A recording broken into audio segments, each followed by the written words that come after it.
వివేకానంద హత్య అంటే అది సీఎం అయిన తర్వాత కన్నా సీఎం ముందే జరిగింది ఇది. సీఎం వరకే అన్న సినిమా ముందు వరకే. Okay thank you.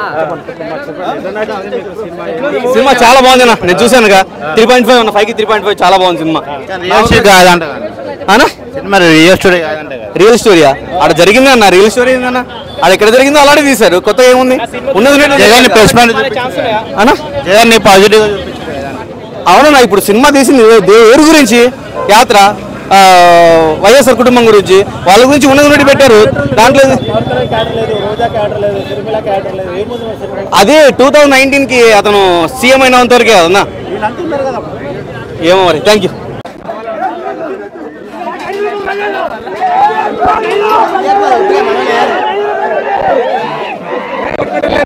తెలుసా ఉత్తరే అది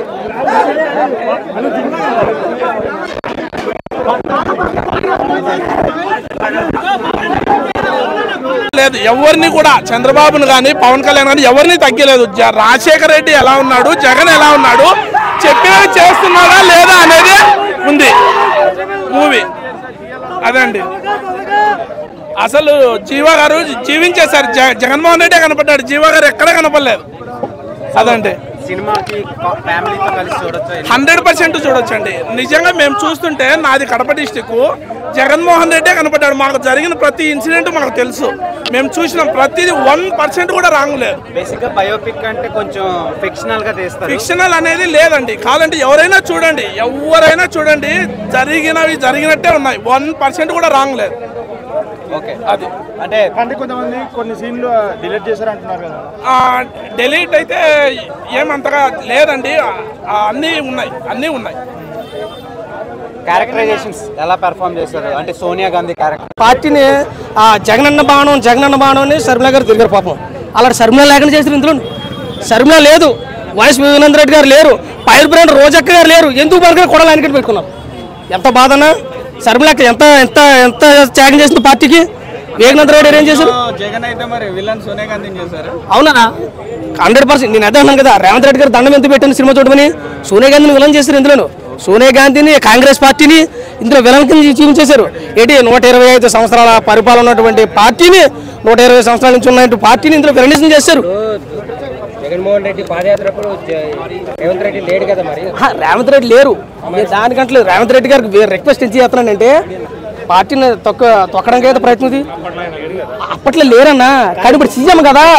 ఇప్పుడు కాంగ్రెస్, ఇప్పుడు ఎగ్జాంపుల్ ఒకళ్ళు జనసేన, ఒకళ్ళు బీజేపీ, ఒకళ్ళు కాంగ్రెస్, టీడీపీ, టీఆర్ఎస్, వైఎస్ఆర్సీపీ ఉంటాయి. పార్టీని కించపడితే ఎవరైనా పార్టీ వాళ్ళు ఊరుకుంటారా?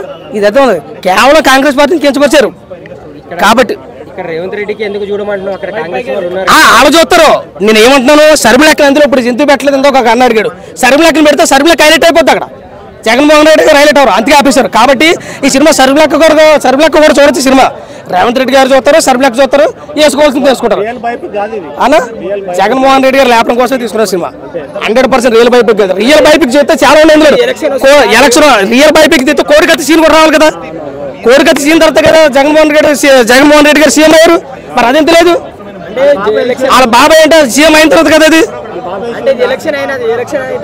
ఏదైనా అన్న, ఇది జగన్మోహన్ రెడ్డి గారు హైలైట్ చేయడం కోసం చూసారు కదా, ఏం లేదు. రాజశేఖర రెడ్డి గారు మరణానంతరం జగన్మోహన్ రెడ్డి గారు సీఎం అయినంత వరకే సినిమా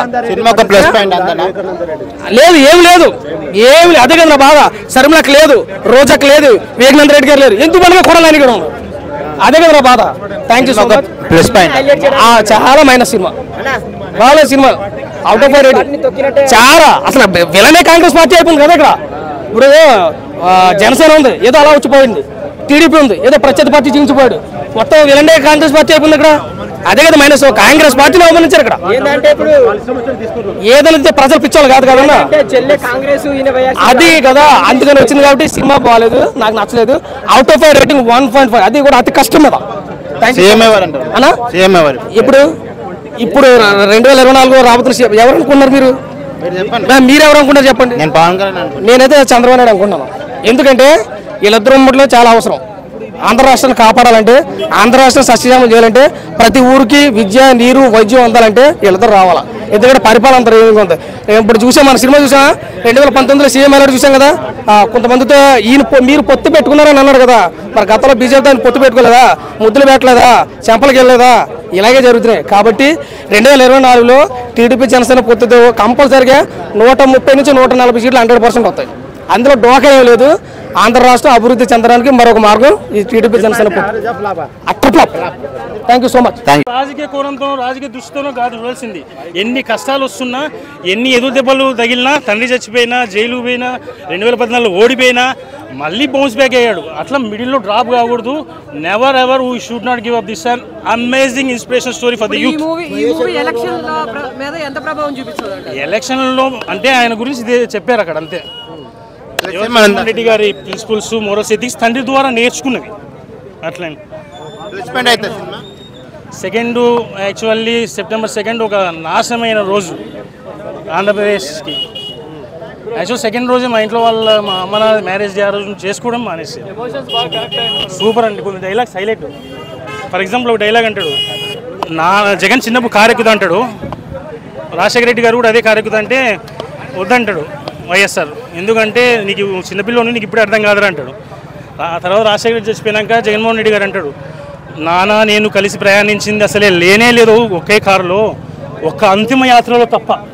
కానీ అదే అంతిమ యాత్రలో ఏదైతే కారులో ఇద్దరం ప్రయాణిస్తున్నామో అక్కడ వద్దురా దిగు అని అంటాడేమో అనుకున్నా నాన్న, కానీ అనలేదని బాధపడతా. అట్లాంటి సెంటిమెంట్ చాలా ఉన్నాయి. లేదు నేనేది అదే అండి, ప్రిన్సిపల్స్, మారల్స్, ఎథిక్స్. ఒక మాట ఇవ్వడం, ఓదార్పు యాత్ర చేస్తానని మాట ఇచ్చాడు కాబట్టి ఇన్ని కష్టాలు ఎదుర్కొన్నాడు. ఆ సిబిఐ కేసులు, ఆ జైలు లేకపోతే అవేం లేవు. పాన్పుల ప్రయాణించేటోళ్ళు పూల కింద. చంద్రబాబు నాయుడిని తక్కువ అంచనా వేయద్దు అనే జగన్ అంటాడు ఈ సినిమాలో. మనం ఎదుర్కొనే చంద్రబాబు నాయుడిని ఈ రాజకీయాల్లో తక్కువ అంచనా వేయకండి అని అంటాడు తప్ప ఎక్కడైనా కానీ అంత తీసేసినట్టుగా పనికిరానట్టుగా ఎక్కడ చెప్పాలండి.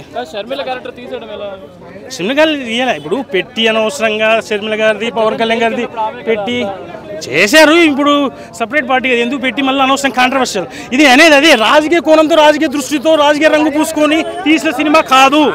ఒక వ్యక్తి మాట ఇస్తే ఎంత దూరం పోతాడు, అతనికి ఇబ్బందులైనా, ఎట్లాంటి కష్టాలు వచ్చినా, ఎట్లాంటి విధంగా తొక్కేయాలని చూసినా కూడా అనేది ఇక్కడ మెయిన్ అండి. ఆ సంకల్పం ముందు ఏదైనా కూడా పనికిరాదు. అది మెయిన్. ఆల్రెడీ చెప్పాను కదండి, ఇది పొలిటికల్ దృష్టితో, కోణంతో, లేకపోతే ఇంకో విధంగా రాజకీయ రంగుతో కలిసిపోసి చేసిన సినిమా కాదు. ఎందుకంటే ప్రజలాభిమాని అతను. ఎందుకంటే అతను చనిపోయినాక ఎంతమంది చచ్చిపోయినా తెలుసు. అసలు ఫస్ట్ హాఫ్ అంతా ఏడవలేక అసలు కళ్ళల్లో ఆటోమేటిక్ కారిపోతాయండి నీళ్ళు. జగన్ గారి గురించి కొంచెం పక్కన పెడితే రాజశేఖర రెడ్డి గారిది చూపించినాక ఫస్ట్ హాఫ్లో అసలు, ఎందుకంటే అంతమంది గుండెపోటుతో వాటితో వీటితో చచ్చిపోయినారు, కొంతమంది ఆత్మహత్య చేసుకొని చచ్చిపోయినారు. కాబట్టి అది మామూలు విషయం అయితే కాదు. 120 సంవత్సరాలున్న ఇంకోటి 2009 అయినా ఇంకో టైంలో అయినా చెయ్యి గుర్తుని ఉంటే ఓటేస్తారు తప్ప ఎమ్మెల్యే ఎంపీ ఎవరో కూడా తెలియదు.